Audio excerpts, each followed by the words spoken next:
received these orders, he put them in the inner cell and fastened their feet in the stocks.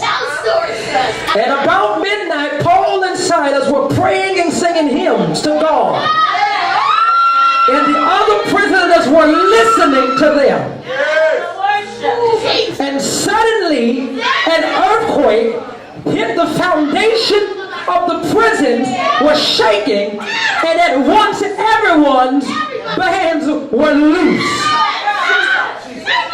For the times that is mine, I want to talk from the subject, I feel like busting loose. Y'all be seated. But tell your neighbor, I feel like busting loose. I feel like busting loose. Prophet, you know what I'm talking about. This thing I'm in is too small. I feel like busting loose. This can't contain who I am. I'm about to bust out of this thing. I feel like busting loose. Hallelujah. Just on last week, glory to God, I had the privilege of talking about prayer. And on for the week before last, I talked about prayer, and I talked about the importance of prayer. And we talked about how prayer is important. And now in 2019, we talked about how you're going to have to develop a prayer life. Because everything that's going to happen from this moment forward, it is going to happen through prayer. Come on, somebody say through prayer. In other words, every blessing that you need, every miracle that you need, every healing that you need, whatever your family need, it is going to happen through prayer. Now I understand that a lot of times we understand that we think that praise is what gets us our blessings. And to be honest, sometimes praise do get us a blessing. At times we think that worship is what unlocks the door. And that sometimes worship, to be honest, do unlock doors. But God says, tell my people that what you need for the season of 2019, the answer to your success is going to be prayer. Come on, somebody look down your row and say, neighbor, what you need to unlock every door in your life, tell them you're going to need to have a prayer life. Come on here.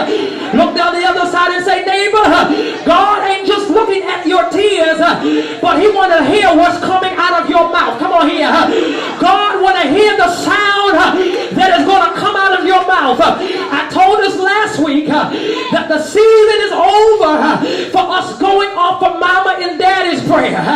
God says, tell my people that 2019 shall be the year that I hear your voice.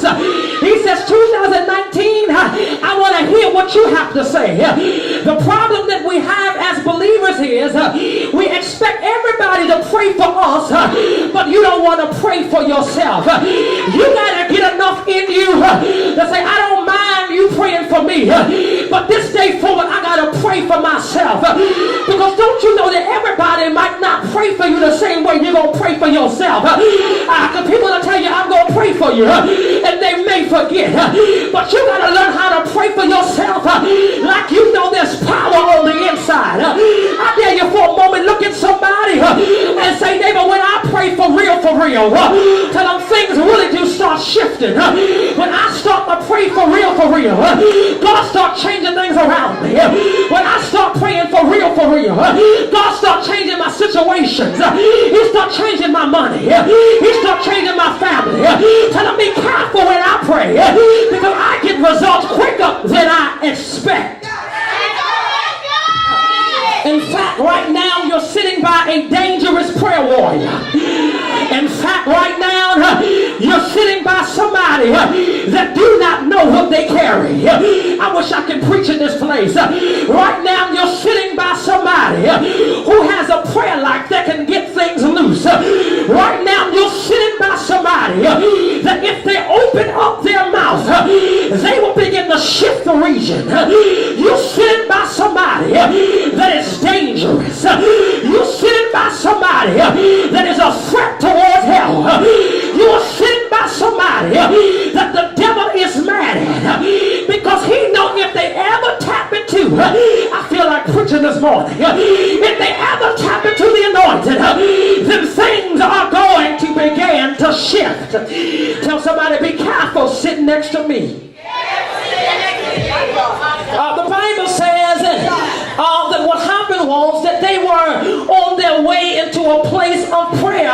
It says what happened is they was being followed by a spirit that was in a woman. And so you must understand now that whenever you come out of prayer, you always going to be followed by a spirit.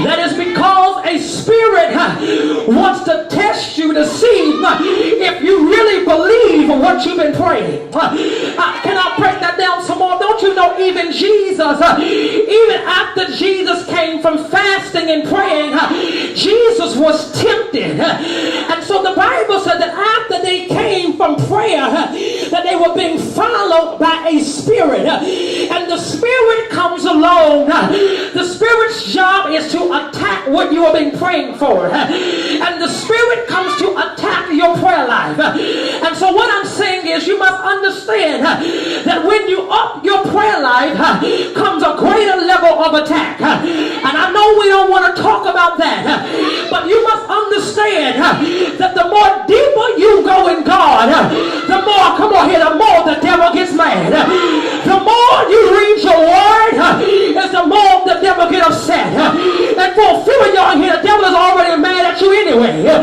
because he's trying to figure out, I already attacked your body.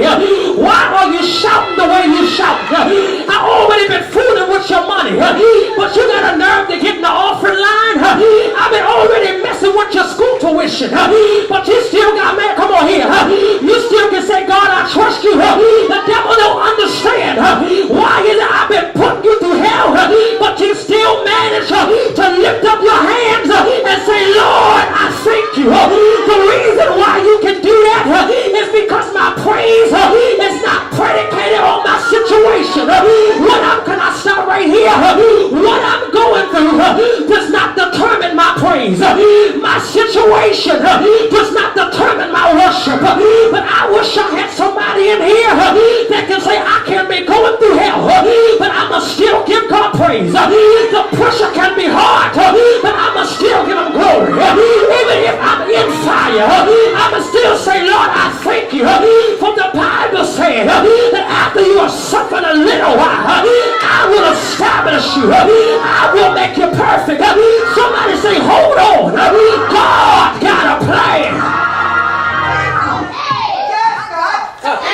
Let me skip. And we see now that what is happening is now they're being followed by a spirit.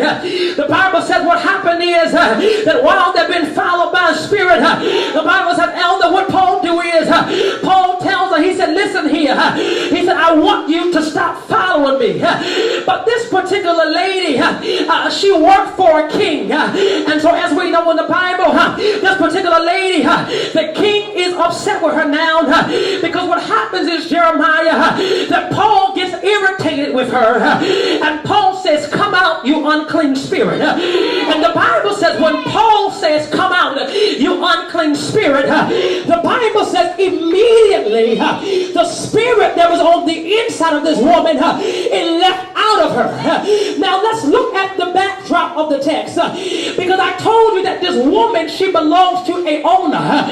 She did not work for herself, but she worked for somebody. And so her owner got upset with her because now her gift has been cast out. Her owner is upset with her because now they can't make no more money off of her gift. And God told me to tell the house, the only reason why some people are really mad at you, because you're not going to let them use you anymore. The reason why folks get upset with you and they mad at you, it is because you told them, no, you ain't using me in this season. See, some people, can I say this? Some people are only connected to you, not because of who you are, but they're connected to you because of what you can do for them. And I don't mean no harm. In this season of 2019, sometimes you got to close your hand and see how many friends you have.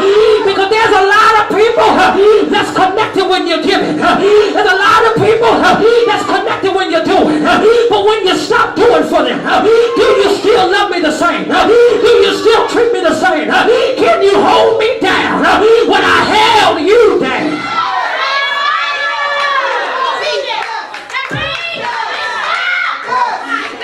it said that he commanded the spirit to come out of her. And so now the high priest is upset with her because now he can't make money off of her gift. In other words, they can't prostitute her any longer. Can I prophesy in this atmosphere? God said he's about to Sunday. He said he's about to take down every person that's trying to prostitute your gift. He said he's about to take down every user. He's about to take down every abuser. Anybody that come to take what God has given you, God said he's making up a ditch and they're about to stumble and fall. God said they ain't putting their hand on your favor. They ain't putting their hands on your blessing. God said for this joy that I have, the world didn't give it.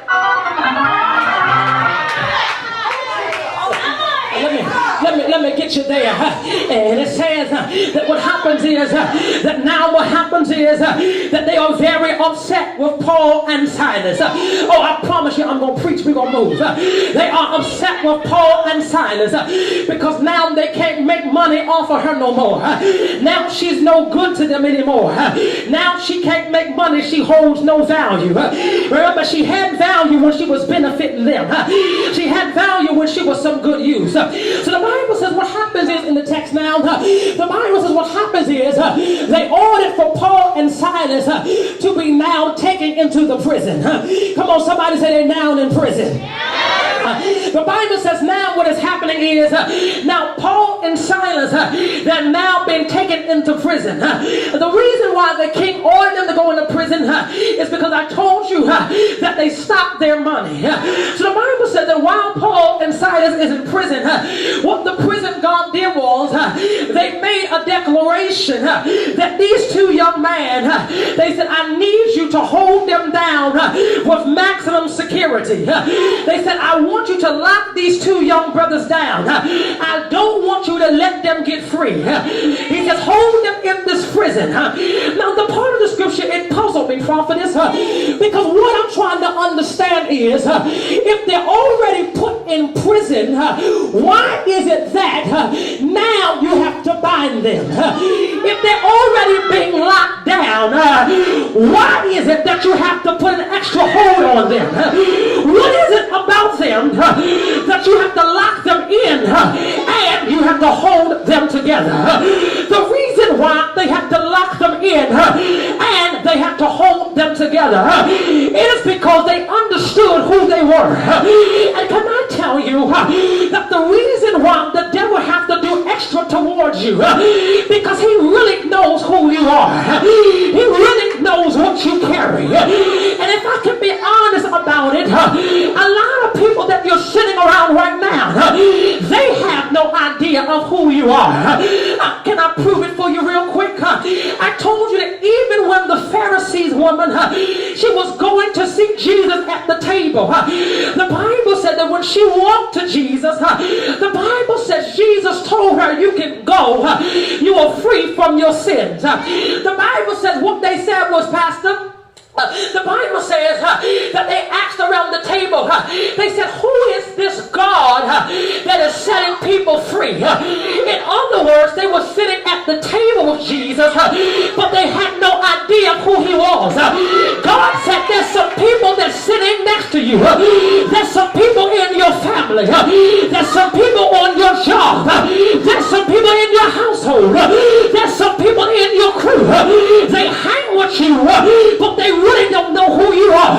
If they knew who you are, if they knew what you possess, if they knew it was on the inside, they would treat you different. My declaration for 2019 is you better be careful how you treat me. I dare you look down the road and find you somebody else and tell them, I don't mean to tell you this, but I'm going to tell you anyway. You